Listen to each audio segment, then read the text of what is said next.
Halo semuanya, assalamualaikum. Kembali lagi di channel YouTube aku.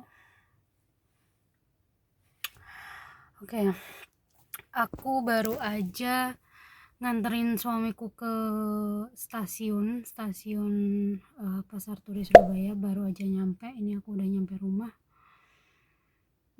This is my first time ke Surabaya nyetir sendiri. Aduh, bingung. Dibilang deket ya emang cuman 45 menit, tapi kalau dibilang jauh ya lumayan juga. Ternyata sedikit capek soalnya tegangnya tuh karena pertama kalinya. Terus habis itu masih sebenarnya jalannya mudah, cuman tinggal dari Pasar Turi itu belok kiri PGS, lurus aja naik tol udah nyampe Gresik. Cuman masih bingung karena pertama kalinya.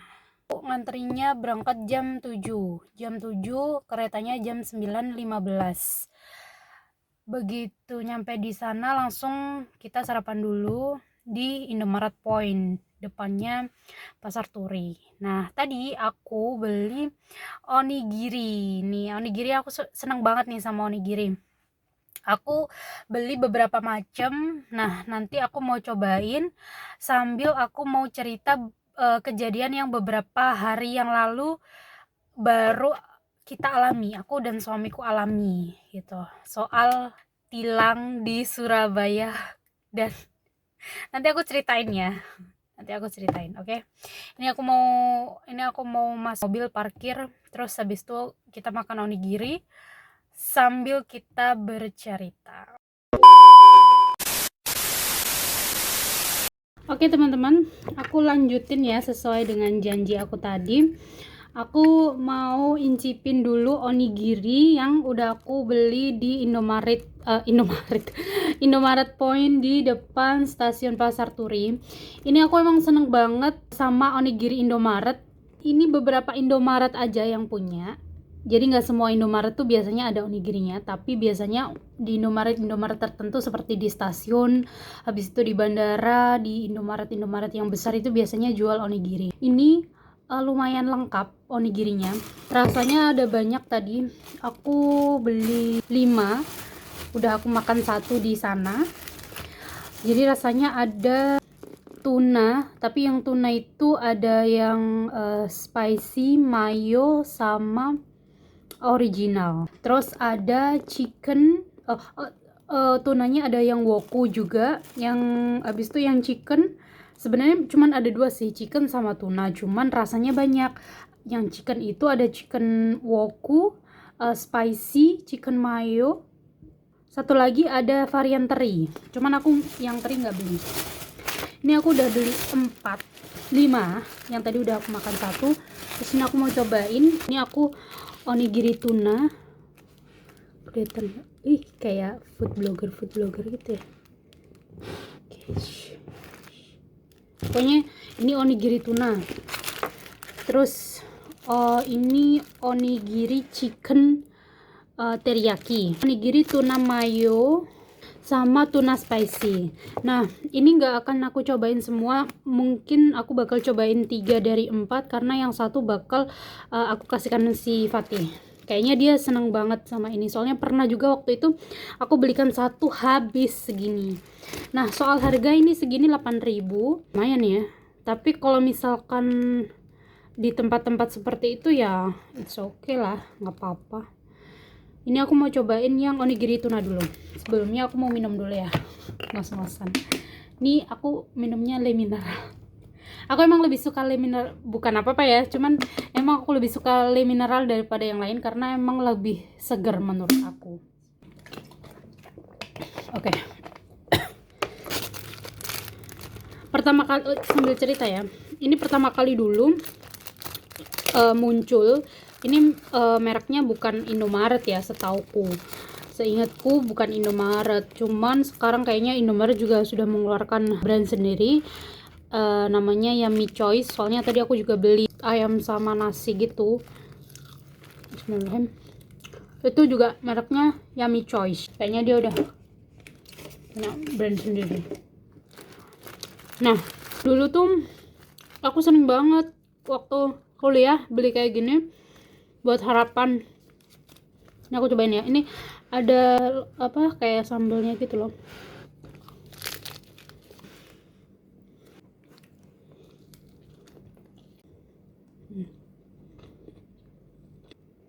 Enak sih. Aku nggak tahu ya nasinya ini nasi Jepang apa nasi gimana. Soalnya dari bulirnya ini memang agak lebih besar-besar. Biasanya kalau nasi Jepang kan memang lebih besar dia. Lebih besar bulirnya.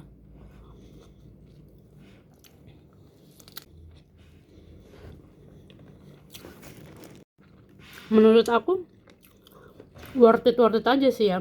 Dengan harga 8.000 dapat onigiri dengan rasa yang oke menurut aku. Buat ganjel perut aja cukup kayaknya.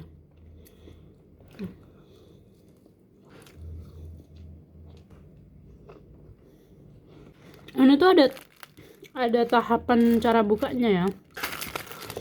Ini ada 1, ini 2, ini 3. Biar rumput lautnya tuh nggak sobek. Benar-benar. Soalnya dari tadi aku buka sobek.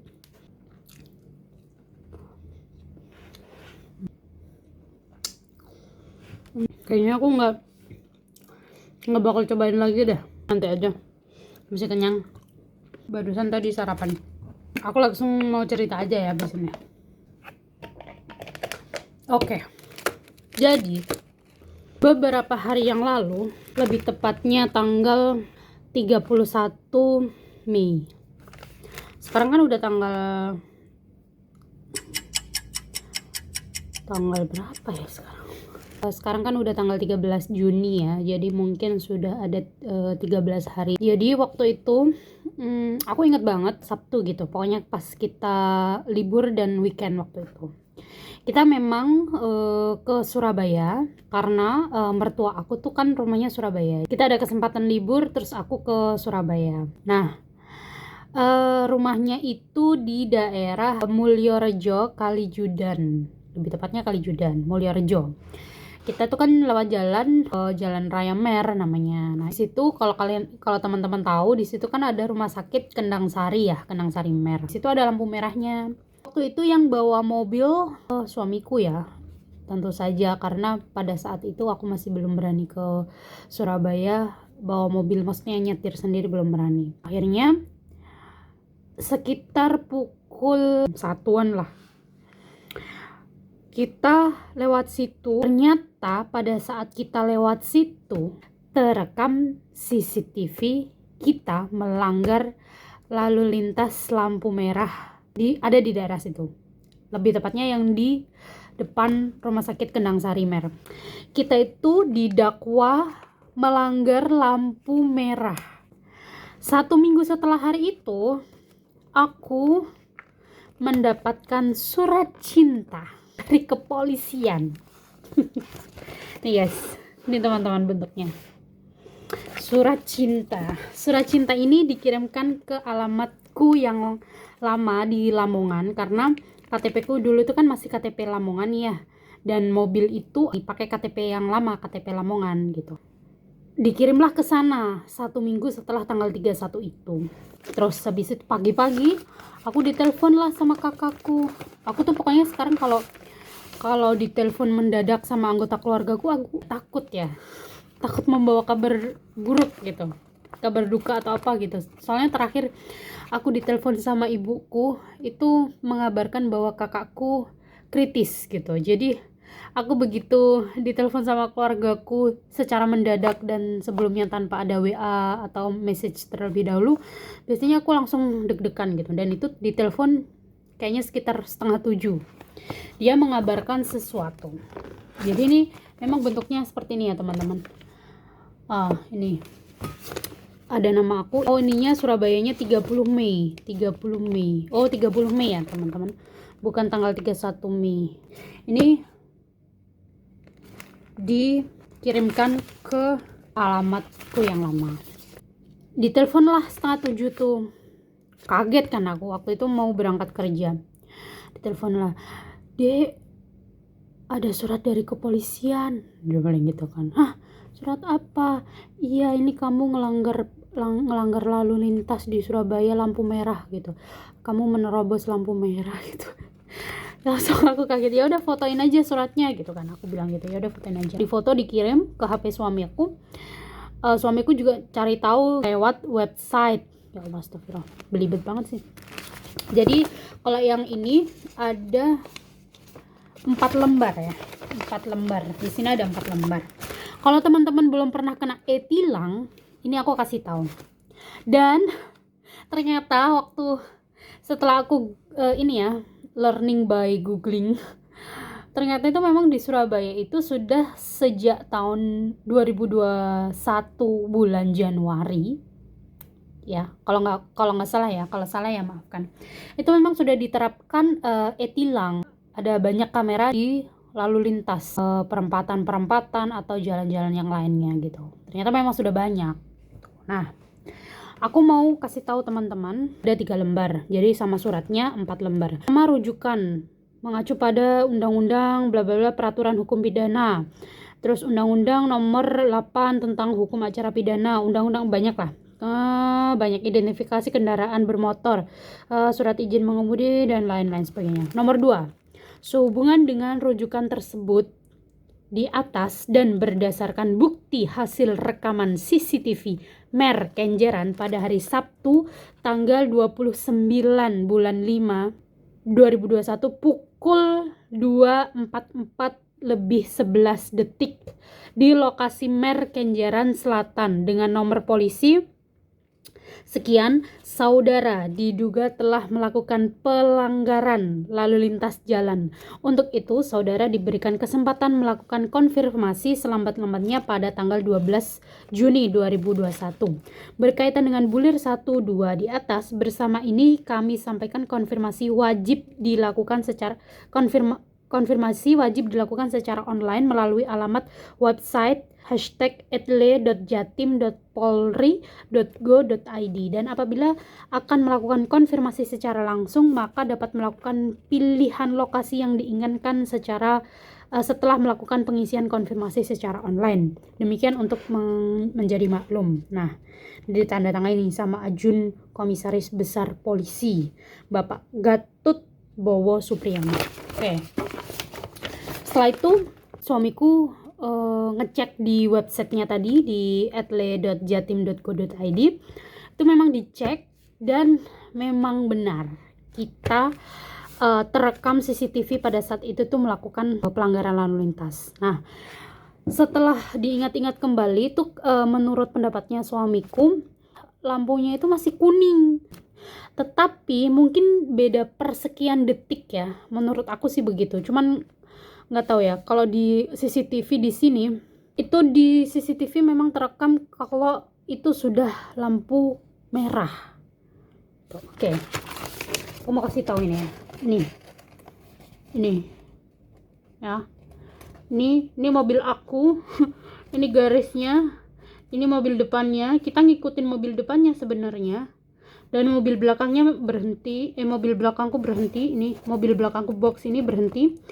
Aku sudah melewati ini karena memang di sini sudah lampu merah, jadi dianggap ini sudah melanggar. Tuh. Ini kameranya jelas banget. Jelas banget teman-teman. Itu ya, diperlihatkan bahwa pada saat melintas garis itu memang sudah lampu merah. Ada 3 lembar, ada 3 gambar, dan kita dianggap melanggar appeal traffic light, melakukan kesalahan, melanggar aturan perintah, atau melanggar yang dinyatakan dengan alat pemberi isyarat lalu lintas. Oke. Terus di bawahnya itu ada tata cara konfirmasi melalui website bahwa apakah itu benar, dan di website itu diberi kolom untuk menyanggah. Kalau Anda tidak merasa melakukan itu dan menyanggah bahwa Anda tidak melakukan itu ada kolomnya ya teman-teman. Dan suamiku sudah melakukan penyanggahan bahwa dia merasa itu masih lampu kuning pada saat itu. Tata cara konfirmasi melalui website etle.jatim.polri.go.id, kemudian masukkan nomor referensi pelanggaran. Tadi ada nomor referensinya, lengkapi identitas pelanggar, dan masukkan nomor HP yang bisa menerima SMS untuk informasi Briva. Jadi Briva ini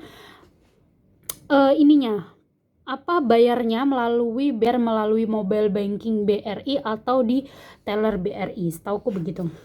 Ini ada nomor referensinya, kemudian ini juga ada scan barcode ya, barcode-nya untuk melihat pelanggarannya. Di situ memang di websitenya hampir sama seperti surat ini, cuma cara pembayarannya di website itu. Oke, nomor polisi, terus jenis kendaraan mobil penumpang, mereknya Honda Brio, bener, warna kendaraan orange Ponic, bener, dan alamatnya masih alamat Lamongan, alamat lama, karena pada saat kita beli mobil itu masih pakai KTP ku yang lama, masa berlaku STNK 2024 dan lain sebagainya. Apabila surat konfirmasi telah diterima, selanjutnya tidak dilakukan konfirmasi, maka sesuai Perkap nomor 5 tahun 2012 tentang registrasi dan identifikasi pada pasal 115 ayat 3, kendaraan dapat diblokir dalam rangka penegakan hukum pelanggaran lalu lintas. Apabila telah melakukan konfirmasi pelanggaran selanjutnya tidak memenuhi kewajiban dan tanggung jawab sesuai dengan keputusan sidang, maka sesuai dengan Perkap nomor 9 tahun 2012 tentang surat izin mengemudi pasal 70 ayat 1 untuk kepentingan penyidikan tindak pidana, SIM dapat diblokir. Ya Allah teman-teman, kalau misalkan belum pernah kena e-tilang di Surabaya, aku peringatkan, hati-hati betul. Terus ternyata memang ini bukan hanya lalu lintas lampu merah ya teman-teman, termasuk juga nggak pakai sabuk pengaman atau seat belt. Setelah dikonfirmasi, kita akhirnya melakukan pembayaran sebesar Rp500.000. Itu adalah denda maksimal yang nantinya akan dikonfirmasi kembali oleh pihak kejaksaan berapa biaya atau denda yang harus kita bayarkan. Jadi sistemnya itu memang kita harus bayar terlebih dahulu Rp500.000 ke Briva tadi, BRI Virtual Account.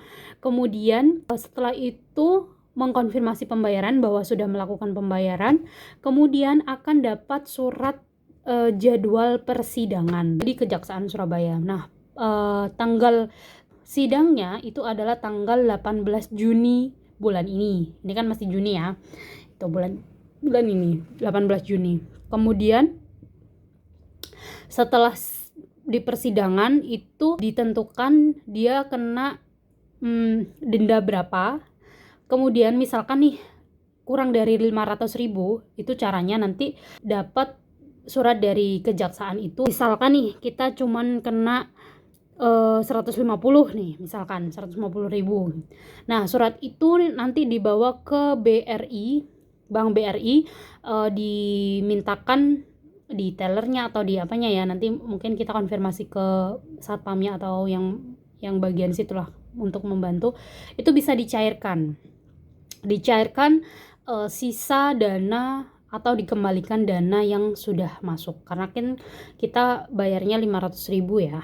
Nah, mudah-mudahan aja nanti itu dendanya nggak sampai banyak atau nggak sampai lebih dari 500. Kayaknya kalau lebih dari 500 sih nggak mungkin ya, karena 500 itu kayaknya denda maksimalnya untuk pelanggaran lalu lintas tuh segitu.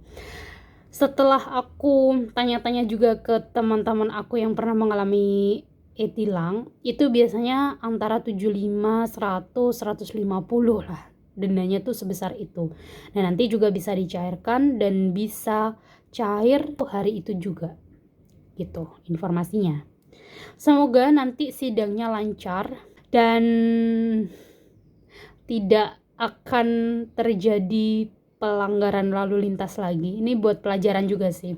Kita lebih hati-hati, mending kalau misalkan nggak yakin itu udah lampu kuning atau lampu merah, yaudah kita berhenti aja ya, daripada kita harus kena CCTV, terekam CCTV, dan kita harus melakukan pembayaran pelanggaran lalu lintas, karena itu lumayan. Begitu teman-teman, curhat aku Jadi aku agak shock sih dapat surat ini. Awalnya tuh sempet nginget-nginget juga, kita melanggar di mana gitu. Tapi begitu ada suratnya, lihat websitenya tuh kita jelas banget, di lampu merah-merah dengan jam dan rekaman CCTV yang jelas. Begitu. Oke.